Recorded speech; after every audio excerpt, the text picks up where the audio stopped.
En la primera parte de nuestra serie titulada El Séptimo Día, Frank González y un grupo de expertos invitados presentaron el tema de los orígenes.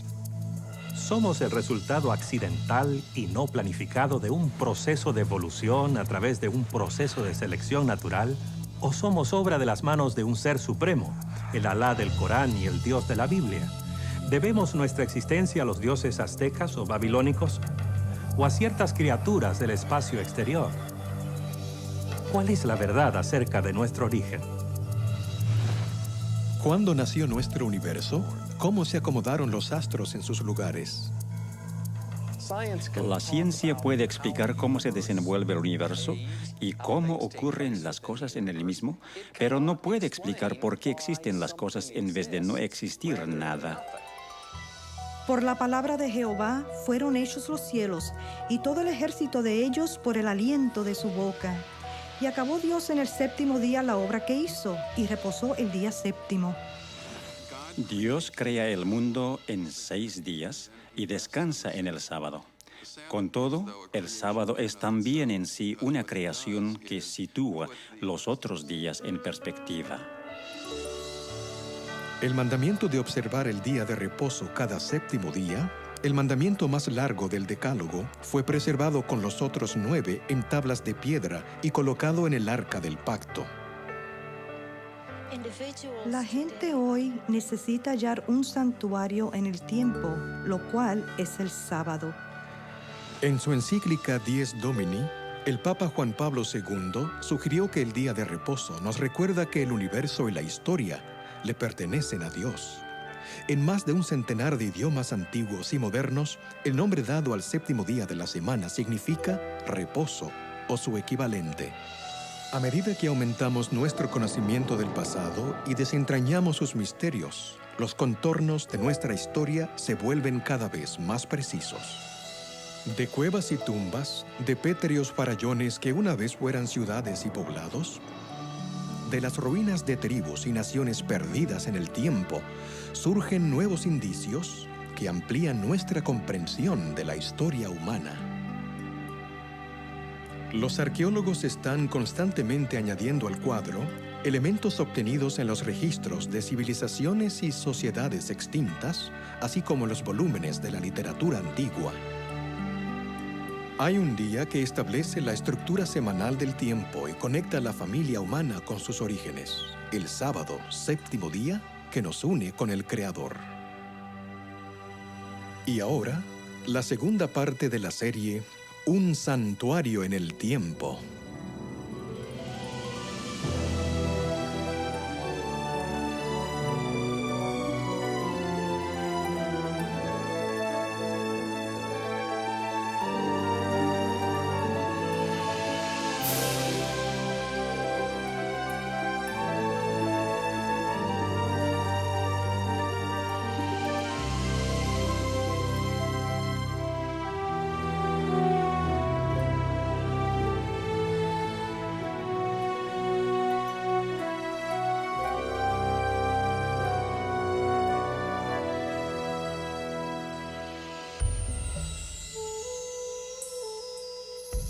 En la época en que Jesucristo caminaba entre los judíos, era su costumbre asistir los sábados a la sinagoga para adorar y enseñar.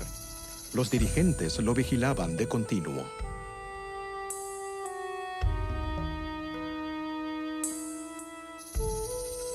Algunos de los rabinos discutían con él acerca de la forma correcta de observar el sábado.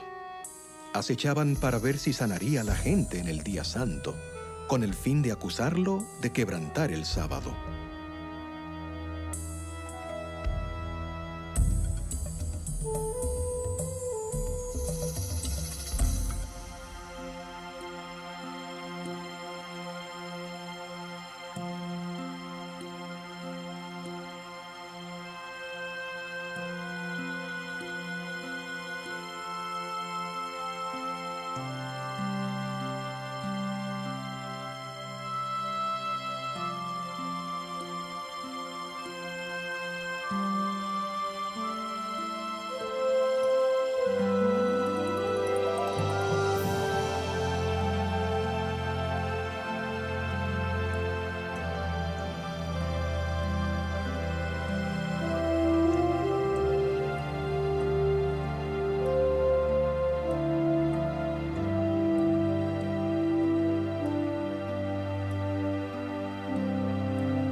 Les saluda Frank González. Bienvenidos a la segunda parte de Un santuario en el tiempo. Lo que hizo Jesucristo en cierto sábado específico casi 2000 años atrás fue verdaderamente revolucionario. Hizo milagros de sanidad y con ellos se ganó el corazón del pueblo. Sin embargo, esto lo puso en conflicto directo con los líderes judíos. Al aseverar ser el Señor del sábado, desafió su autoridad espiritual, lo cual iba a desembocar en su infame juicio y muerte en la cruz. Jesús nació en Belén, un poblado insignificante de Judea, durante el reinado de César Augusto, el primer gran emperador romano. En esos tiempos, el Imperio Romano contenía dentro de sus fronteras docenas o hasta centenares de religiones y creencias, desde el zoroastrismo en Persia hasta los misterios griegos y el druidismo de los celtas ingleses. Las iniciaciones secretas y los ritos de fertilidad eran comunes, así como la creencia en la astrología. Los mismos romanos admiraban la religión y la cultura de Grecia. Adoptaron los dioses griegos y los mezclaron con sus propias religiones. El resultado fue una mezcla de culto a los antepasados, al emperador y al sol. Una religión dirigida no a un dios, sino a muchos.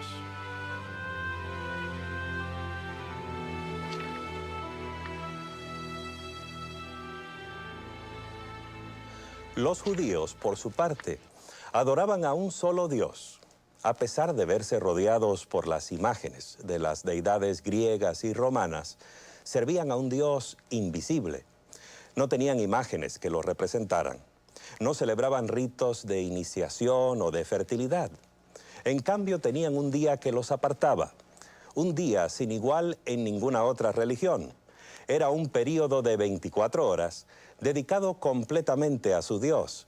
Los judíos tenían el sábado. Después del éxodo de Egipto, Dios hizo un pacto con Israel. Parte de este contrato incluía los 10 mandamientos. El cuarto de estos manda guardar el sábado, el séptimo día de la semana, como un memorial de su creación y su redención de Egipto. Al guardar este día santo, que era una señal entre Dios e Israel, recordarían que el Señor era su Dios y ellos su pueblo. Guardad mis sábados, porque el sábado es señal entre vosotros y yo por vuestras generaciones, para que sepáis que yo soy el Señor que os santifico. Podemos suponer que los judíos del primer siglo conocían y estudiaban los 10 mandamientos. El Decálogo les decía, tal como nos dice a nosotros, que el sábado es un recuerdo de que Dios creó el mundo en 6 días y es un memorial del éxodo de Egipto.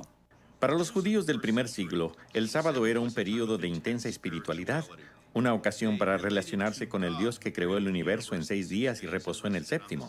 Por eso, ellos también reposaban el día séptimo. Además, en la liturgia judía recordaban que Dios los había sacado de Egipto. De este modo, el sábado llegó a ser para ellos una celebración de su libertad.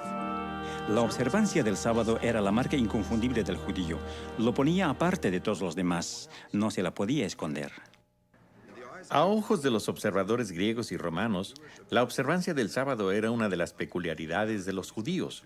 Veían un pueblo que cada séptimo día se abstenía de trabajar. Los griegos y romanos no tenían nada comparable. Los judíos del primer siglo aprovechaban que no podían trabajar en sábado, dedicándolo a regocijarse. El viernes de noche servían una cena deliciosa a la luz de las velas y a menudo incluía 2 hogazas de pan para conmemorar el maná que cayó en el desierto. El sábado, sin duda, asistían a la sinagoga. Allí podían ver a sus amigos y conversar con ellos. Y según las evidencias que tenemos, también estudiaban la Torá y adoraban juntos. A los observadores externos les llamaba continuamente la atención la rara costumbre judía de negarse a trabajar el sábado. Un filósofo, Séneca, llegó a decir que los judíos, al no trabajar durante el sábado, dedicaban la 7ª parte de su vida a la ociosidad.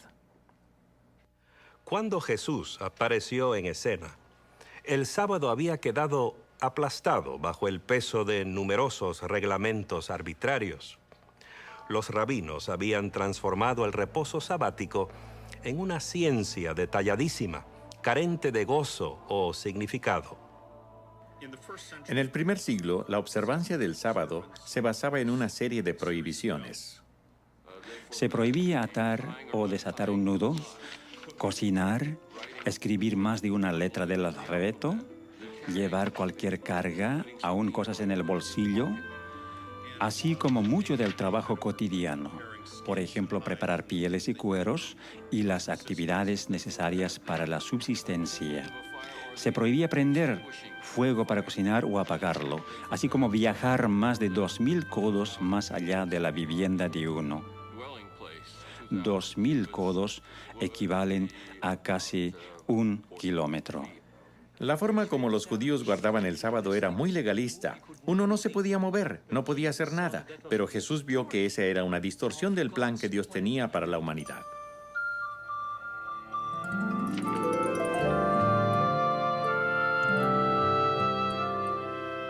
Al sanar al hombre de la mano seca, Jesús mostró el verdadero espíritu del sábado. Rechazó las reglas rabínicas. Guardó el sábado conforme a las antiguas escrituras hebreas, que hoy llamamos el Antiguo Testamento. Según el Evangelio de Lucas, Jesús tenía la costumbre de ir a la sinagoga y adorar en el día sábado.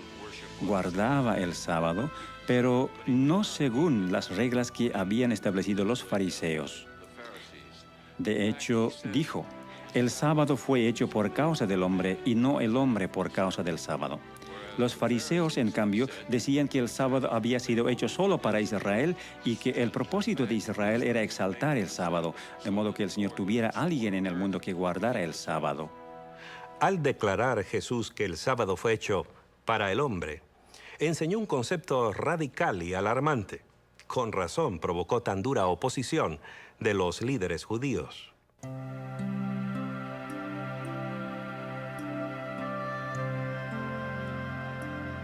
En otro sábado, Jesús enseñaba al pueblo.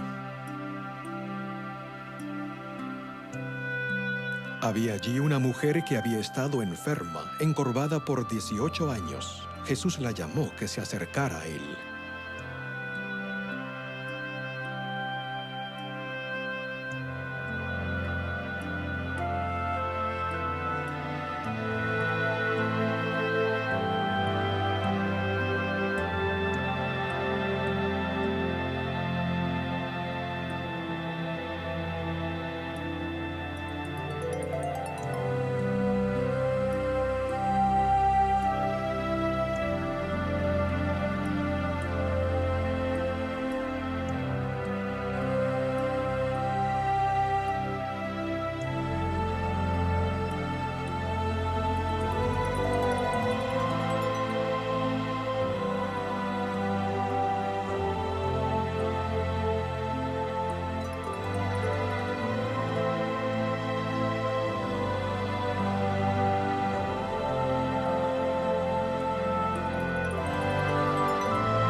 Los dirigentes religiosos se enojaron con Jesús porque hacía sanamientos en el día de reposo y siguieron conspirando contra él. Para los líderes religiosos, esa conducta era un escándalo, en especial por quebrantar su regla del peligro mortal. La regla del peligro mortal decía que se podían hacer ciertas cosas en sábado solo en casos de vida o muerte. Se podía salvar a alguien cuya vida estuviera amenazada, pero no se podía sanar a un enfermo crónico en sábado. Había que dejarlo para otro día. Pero Jesús no quiso esperar otro día. Básicamente estaba diciendo, ustedes desatan a sus animales para que estos reposen el sábado, pero me critican a mí por haber soltado la carga de esta mujer, de modo que pueda guardar el sábado por primera vez en muchos años. Era un argumento devastador. San Juan, en su registro de la vida de Jesús, informa que por esta causa los judíos perseguían a Jesús y procuraban matarlo, porque hacía estas cosas en sábado. Acusaban a Jesús de quebrantar el sábado. Temían que si la gente seguía a Jesús, llegarían a ser una nación de quebrantadores del sábado, lo cual les acarrearía la ira y los juicios de Dios. Así perderían su nación. Fue este temor lo que los llevó a crucificar a Cristo.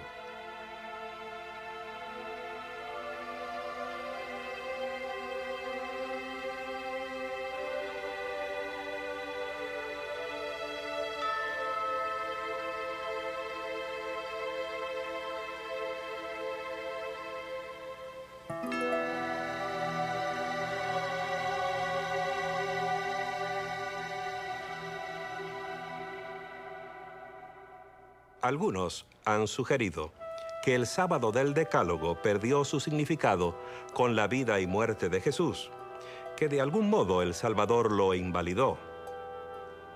Cuando Dios dijo que el sábado fue hecho para el hombre y no el hombre para el sábado, podría haber dicho que el sábado había sido dado para Israel y que no era necesario que los no judíos, y quizás hasta los mismos judíos, lo guardaran.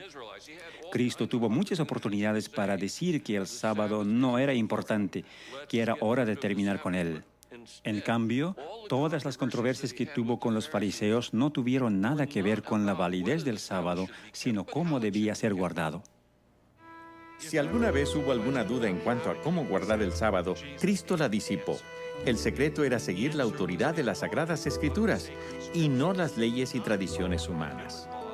Lo humano había invadido a tal punto el sábado que la realidad original casi no se veía. Jesús se abrió paso a través de todo eso hasta exponer el corazón del sábado, a saber, la relación que debe existir entre nuestro amante Creador y su pueblo. De este modo, el sábado, apartado de las actividades seculares, podía ser un día de acción, de cuidar a nuestros semejantes, un día de comunión social, en el cual dedicar más tiempo a Dios, a nuestra familia y a nuestros vecinos y amigos. Muchos devotos cristianos se sorprenden al leer que su propio día de culto se basa en reglas y tradiciones eclesiásticas y no en las Sagradas Escrituras. Algunos creen que Jesús quebrantó a propósito el sábado para establecer un nuevo día cristiano de culto. Esta idea carece de apoyo bíblico o histórico. Jesús no quebrantó el sábado del Decálogo. Lo que hizo fue desafiar las costumbres y tradiciones humanas. Al hacer esto, mostró la verdadera forma de guardar el sábado bíblico. De hecho, Jesucristo liberó el sábado de las tradiciones que lo habían convertido en una rígida formalidad y restauró su verdadero propósito como una celebración de la relación correcta entre el hombre y su prójimo y con su Creador.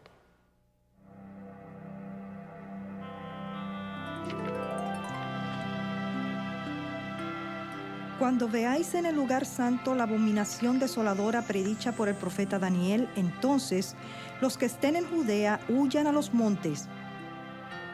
Orad que vuestra huida no sea en invierno ni en sábado. Con esas palabras, Jesús señaló una terrible predicción que hiciera el profeta Daniel en el Antiguo Testamento. Pero ¿por qué habría de decirles a los creyentes que oraran para que no tuvieran que escapar en sábado, a menos que esperara que todavía estuvieran guardando el sábado como día santo? En el año 69 de nuestra era, el Imperio Romano era muy inestable. A dicho año se lo llama el año de los 4 emperadores y los primeros 3 no murieron de causas naturales.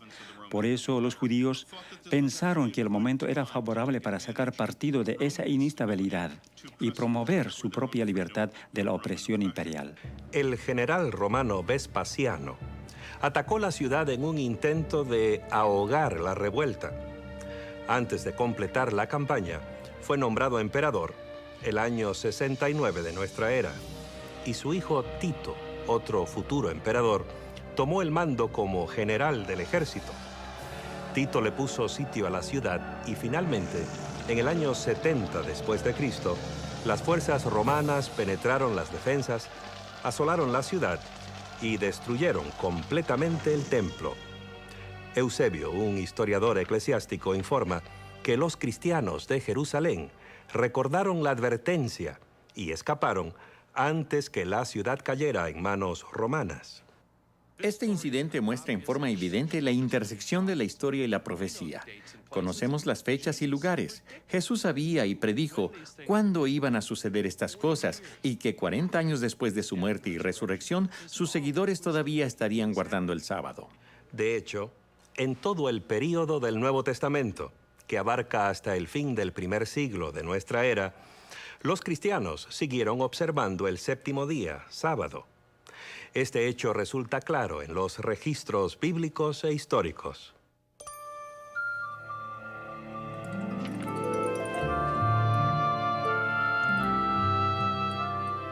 Para los primeros cristianos, su relación con el judaísmo no era una interrupción, sino un progreso.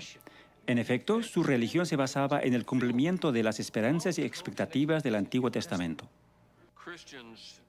Los cristianos no creían estar fundando una nueva religión. Creían ser judíos, el verdadero Israel. Eran los hijos de Abraham. Si eran gentiles, eran hijos de Abraham por la fe. Los judíos y los cristianos compartían la creencia de que Dios actúa en la historia, en el Sinaí, en el Éxodo, en la creación, y que el registro de esos actos se halla en las escrituras hebreas.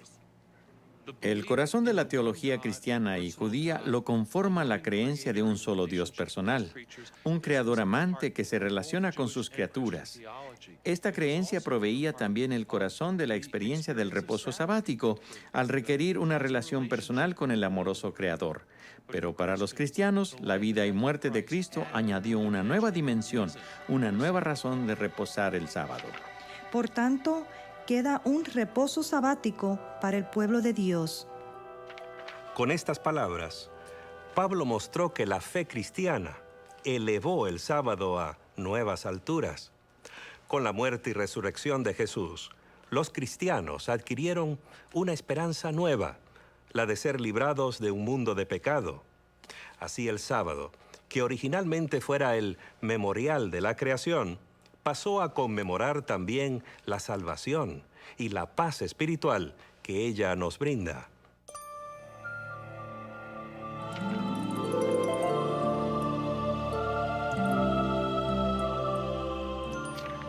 Esto plantea una pregunta interesante.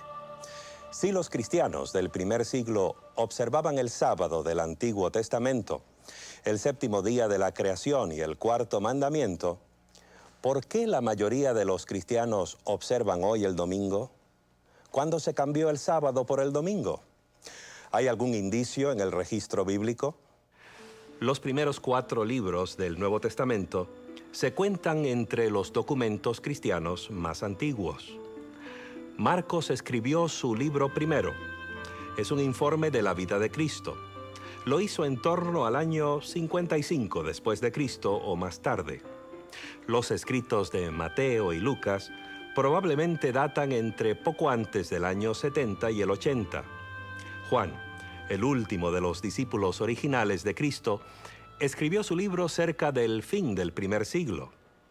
A pesar de sus fechas tardías, entre 30 y 70 años después de la muerte de Cristo, estos libros no contienen ni la menor indicación de que Jesús o sus discípulos hayan considerado cambiar el día de reposo y adoración del séptimo día de la semana al primero. Es especialmente significativo que los escritores del Nuevo Testamento nunca llaman día de reposo al primer día de la semana. Para ellos, el día de reposo era el séptimo, y esto es consistente en todas las otras evidencias de que, hasta el fin del primer siglo, los cristianos adoraban los sábados en las sinagogas junto con los judíos.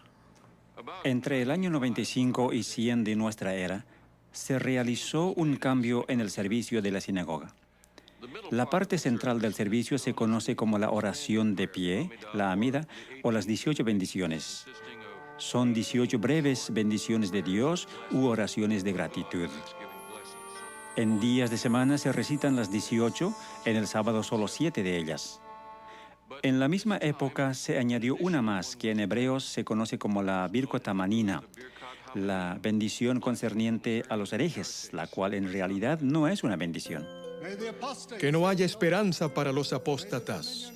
Que los dominios de maldad sean prontamente desarraigados en nuestros días. Que los nazarenos y los herejes perezcan pronto y no sean inscritos junto con los justos.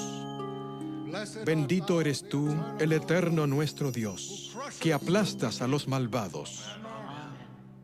Revelaba quién era cristiano porque se le podía pedir a cualquiera para que dirigiera la recitación de esta plegaria. Y al final de cada bendición todos debían decir amén, y esto hizo que fuera sumamente incómodo, de hecho imposible, para los cristianos participar desde entonces en adelante en los servicios de la sinagoga dirigidos por los fariseos. La evidencia que provee esta oración de la sinagoga nos ayuda a enfocar el cuadro de los cristianos del primer siglo.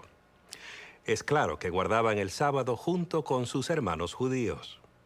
Pero esta idea es una verdadera revelación para la mayoría de los cristianos de hoy. Y resulta inquietante comprobar que el prejuicio contra los judíos afectó profundamente el concepto que algunos cristianos tenían del sábado. En la literatura eclesiástica de los primeros cristianos se nota un gran deseo de separarse y distinguirse de los judíos. Como resultado, aparece en ella mucho antijudaísmo o antisemitismo. En parte son comentarios insultantes acerca de los judíos y otros son intentos de separarse de lo que se consideraba como religión del Antiguo Testamento. Había razones prácticas para que los cristianos se distanciaran de los judíos. Sin duda, se dejaron arrastrar por la corriente de sentimientos antijudíos. Es sorprendente ver la intensidad de los conflictos entre judíos y romanos. A pesar de hallarse los judíos esparcidos por toda la región mediterránea y más allá, muchos de ellos todavía soñaban con una gran nación judía y con la victoria final sobre sus enemigos. Y en el norte de África, en torno al año 115 de nuestra era, esos sueños ardieron en una hoguera de violencia. Los judíos de la región de Cirene habían puesto a la cabeza de ellos a un cierto Andrés y estaban destruyendo tanto a los romanos como a los griegos. A muchos los aserraron partiéndolos en dos, desde la cabeza hacia abajo. A otros los echaron a las bestias salvajes y a otros aún les obligaron a luchar como gladiadores. En total, perecieron 220,000 personas. En Egipto también perpetraron ultrajes semejantes y en Chipre, Diocasio. Pocos años más tarde, en el 132, la oposición judía a la autoridad imperial encendió otra violenta revuelta, esta vez en Jerusalén. Nuestras antiguas fuentes nos dan dos razones para explicar la insurrección de Bar Kokhba. Primero, el emperador Adriano prohibió la circuncisión. Los judíos ya no podían cumplir este rito. Segundo, el mismo emperador decidió reconstruir Jerusalén como una ciudad pagana, la ciudad Ilia Capitolina. Por fin, las fuerzas imperiales aplastaron la rebelión el año 135. Adriano les prohibió a los judíos entrar a Jerusalén, así como la observancia del sábado y otros ritos religiosos. A través del Imperio Romano había un fuerte sentimiento antisemítico. Los judíos eran el enemigo. Los cristianos no querían ser asociados con ellos y ser así considerados también enemigos. Fácilmente podían dejar de lado la observancia del sábado, que era una marca de judaísmo. ¿Dónde, pues, y cuándo comenzaron los cristianos a observar un día distinto de culto? Las páginas perdidas de la historia nos llevan en una dirección sorprendente.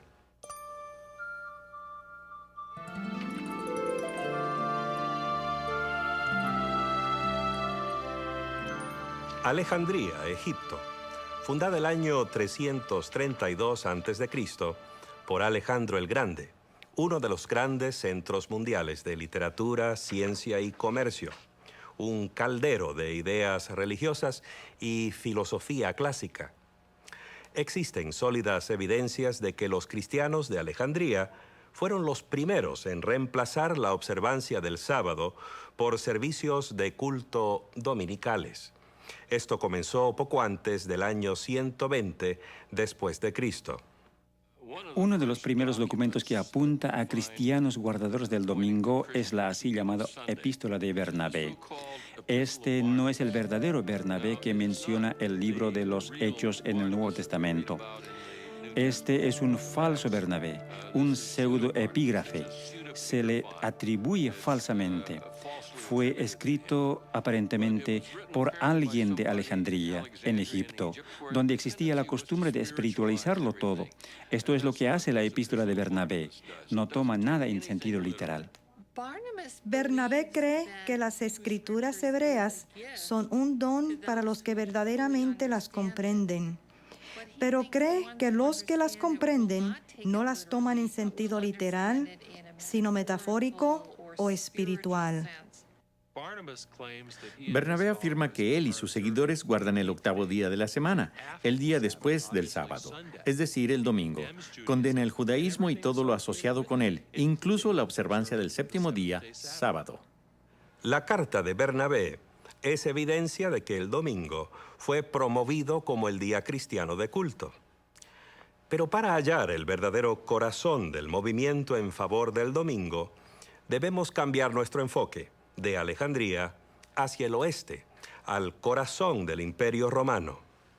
Es en la antigua Roma donde hallamos la primera descripción de cristianos que guardaban el domingo.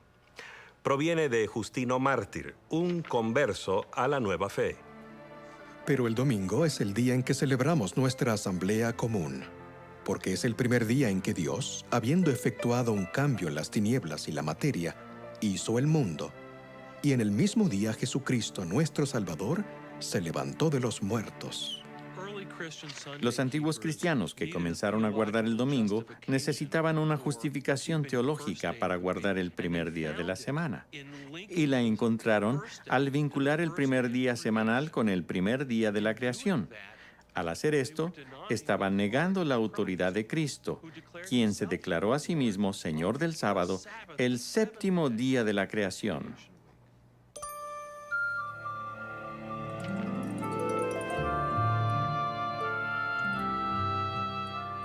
Hemos llegado a un momento crítico en la historia. Al aislar de sus raíces bíblicas el día santo semanal, los dirigentes de la Iglesia lo separaron de su fuente de significado espiritual. Se convirtió así en una formalidad vacía, una brasa ardiente política, una prueba de autoridad, un peón en una lucha centenaria por el poder. Era atractivo reemplazar el sábado con el domingo porque en torno al primer día estaba surgiendo cierta aura debido a las tendencias nuevas en el paganismo que hacían del domingo el día de adorar al sol, pensar en el sol. Supongo que era inevitable que se infiltraran en la cristiandad elementos del culto pagano. Después de todo, los cristianos eran una pequeña minoría en un mundo predominantemente pagano. Un mundo que adoraba dioses mitológicos, emperadores muertos y el invencible sol. Los historiadores por lo general dicen que el Imperio Romano fue fundado en el año 31 a.C. En ese año, Octavio derrotó a las fuerzas de Marco Antonio y Cleopatra y volvió a Roma para convertirse en el primer César Augusto. Fue en esa época también que hizo llevar a Roma dos grandes obeliscos. Instaló uno de ellos en el Circus Maximus. Por supuesto, no solo estaba dedicado al dios Sol, sino que además era una prueba muy visible de que Roma había conquistado Egipto. La dedicatoria decía: César Augusto dedica esto como una ofrenda al sol. Pero también decía: porque Egipto ha sido conquistado. Así, los que asistían al circo para ver los juegos veían no solo la dedicación al sol, sino también que el dios sol romano había triunfado sobre el dios sol egipcio. Hay informes de mediados del primer siglo que proveen evidencia adicional de lo popular que era el culto al sol. Nerón, el notorio emperador, comisionó a un escultor para que creara una estatua de casi 35 metros de altura, con su propia cabeza esculpida al estilo del dios Sol. Cuando Vespasiano construyó su gran anfiteatro, que hoy conocemos como el Coliseo, tomó ese enorme coloso, así llamaban antiguamente a las estatuas, que representaba a Nerón. Le cambió las facciones y lo dedicó al dios Sol. El emperador Heliogábalo era tan devoto de su dios Sol oriental que tomó el nombre de la deidad. Llevó su dios en la forma de un meteorito negro desde Siria hasta Roma y adoptó un estilo de vida oriental. Así pues, la moda oriental, las orgías orientales y la conducta oriental de Heliogábalo lo llevaron a la ruina en 4 años. A pesar de que su dios fue devuelto porque la piedra negra fue enviada de nuevo a Siria, la adoración al sol continuó. El antiguo historiador Plutarco informa que el general romano Pompeyo debió ir al Mediterráneo oriental para castigar a los piratas que atacaban a los barcos mercantes. Esto fue alrededor del año 50 a.C. Derrotó a los piratas, los capturó y los llevó consigo a Roma. Sucede que los piratas eran adoradores de Mitras, el dios Sol, y de esos piratas se popularizó la adoración a Mitras en Roma, especialmente entre los militares. Pienso que a los militares romanos, Mitras les parecería una divinidad especialmente atractiva. Mitras era guerrero, que luchaba del lado de las fuerzas del bien. Era una religión jerárquica, en la cual se podía progresar de grado a grado. Había 7 grados en el mitraísmo, situación semejante a la de un ejército. Y en tercer lugar, era una religión de hermandad y comunión. Se reunían no solo para adorar a su Dios, sino para comer juntos. Se comenta acerca de soldados romanos que han vuelto del oriente, que oran al amanecer de cara al sol naciente. En torno a este periodo vemos que se empieza a mencionar en Roma al Deus Sol Invictus, es decir, al dios Sol invencible. Invencible porque la noche trata de conquistar el sol cada 24 horas, pero al amanecer el sol ha sobrevivido y ha vencido a la noche. La importancia del culto al sol en el Imperio Romano se echa de ver durante el reinado de Aureliano, quien fue emperador entre los años 270 y 275 de nuestra era. Estableció una religión estatal que incluía el culto al emperador y al sol invicto. Trató de unificar todas las religiones bajo el dios Sol. Diocleciano, que llegó al poder el año 284, también era un devoto del dios Sol. Mantuvo el principio de una religión estatal que estableciera Aureliano y llegó a declararse Dios. Eventualmente, ordenó que se persiguiera a los cristianos.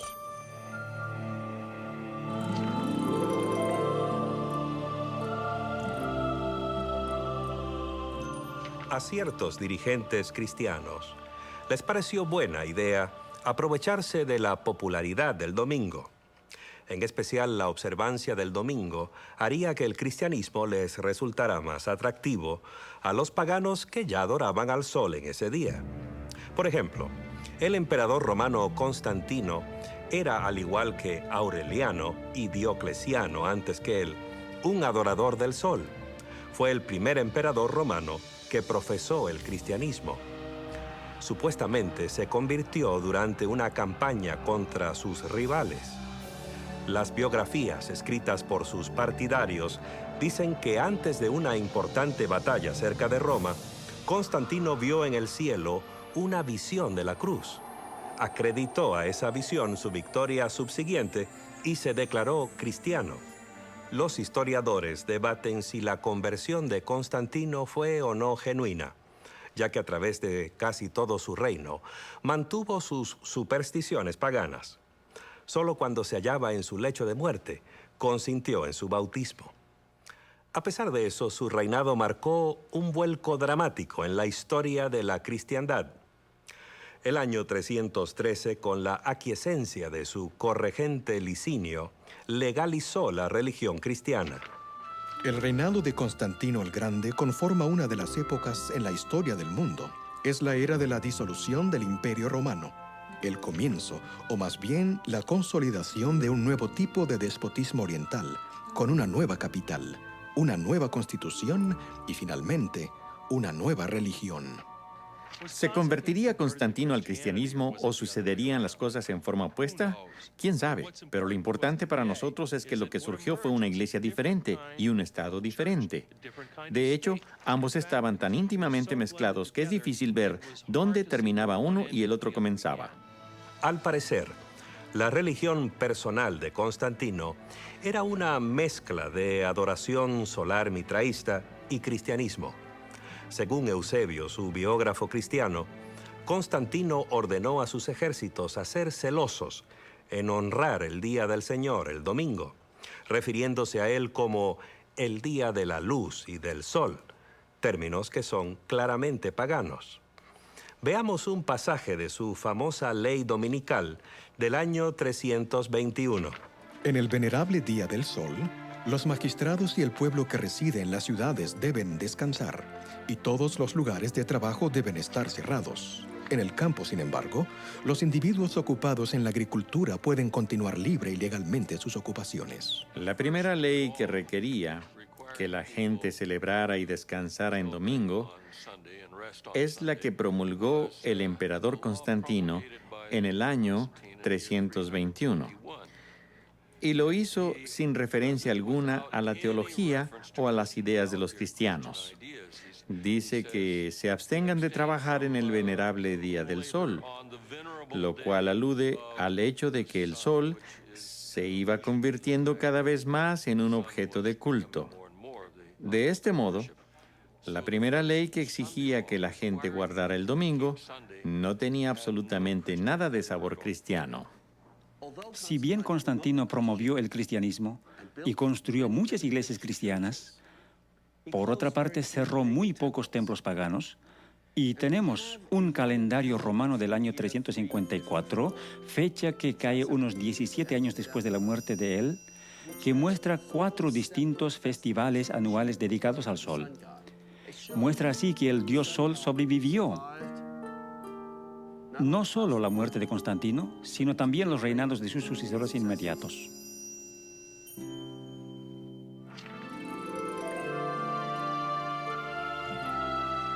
La ley dominical de Constantino, ¿le puso término a la controversia entre el sábado y el domingo? No. Según registros de la antigua ciudad de Laodicea, donde se reunieron los dirigentes de la iglesia en torno a mediados del siglo IV. El concilio eclesiástico de la Odisea trató específicamente de si había que leerse las escrituras en los servicios del sábado y qué pasajes debían escogerse. Léanse en el sábado los evangelios y las otras escrituras. El hecho de que el concilio trató el tema es prueba irrefutable de que aún había miembros de la iglesia cristiana que asistían a los servicios de culto en día sábado. Recordemos que esto sucedía más de 300 años después de Cristo. Pero eso no es todo.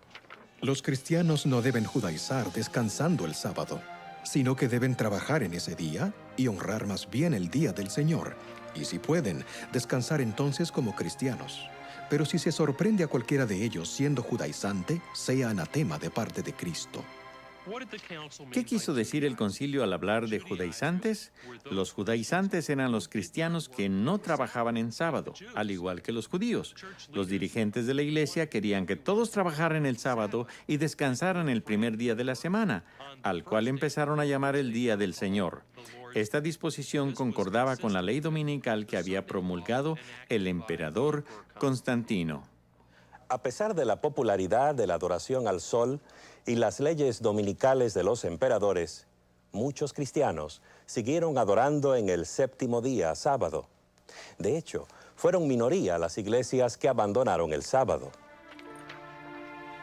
Si bien casi todas las iglesias del mundo celebran los sagrados misterios en sábado cada semana, los cristianos de Alejandría y Roma han cesado de hacer esto.